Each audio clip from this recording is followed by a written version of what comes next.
السلام عليكم ورحمة الله وبركاته. الفيديو تبعنا اليوم هو للحوامل، نصائح لتخفيف تورم الحامل. يمكنك اتباع النصائح التالية لتقليل التورم الناتج أثناء الحمل.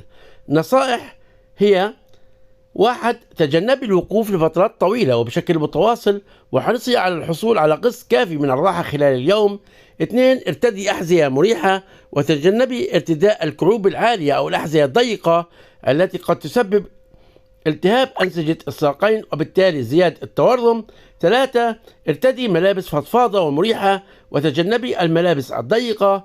4. تجنبي ارتداء الجوارب أو الجرابين الضيقة التي قد تؤثر سلبا في التروية الدموية للقدمين واللي بتزيد من التورم. 5. قومي بإزالة أي خواتم بتلبسيها في حال لاحظتي أنه أصبحت ضيقة، ولا تنتظري وإلا قد تضطرين إلى قطع هذه الخواتم.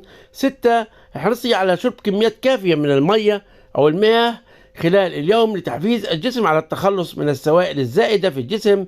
7. تجنبي الأملاح والأطعمة المعالجة بإفراط، وحافظي على الوجبات الغنية بالبروتينات المتوازنة ولا تتناولي مضرات البول.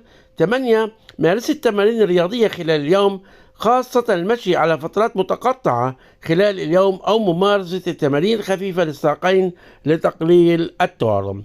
هذا هو الموضوع تبعنا بالنسبة اليوم، كان بعنوان نصائح لتخفيف تورم الحامل. يمكنك اتباع النصائح التالية لتقليل التورم. هذا طبعا النصائح ذكرناها. أتمنى في نهاية الفيديو أن تكونوا استفدتم من هذا الفيديو. أتمنى عمل لايك وتعليق واشتراك في القناة مع تفعيل الجرس. والسلام عليكم ورحمة الله وبركاته.